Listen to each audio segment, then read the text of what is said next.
understanding that data doesn't lie. Okay. Like the data is the data, the numbers are the numbers, the percentages are the percentages. And then also understanding that you have the power to change the data.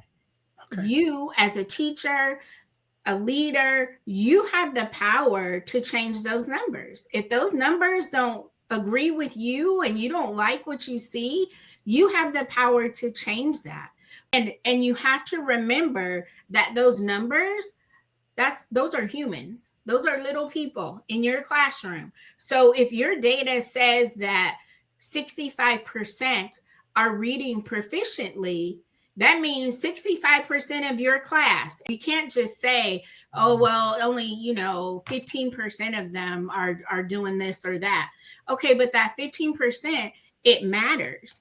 And so my goals were always more than 10%. And so one of the ladies I remember at the district, she's like, well, Lisa, that's not a realistic number to go above 10% increase. And I said, well, are you going to tell my parents that I only believe 10% of my school is going to grow? I said, that means out of 500 kids, you're telling me that only 10%, 50 of them, I'm only expecting 50 kids to grow academically. I said, are you going to my parent meeting and tell them that?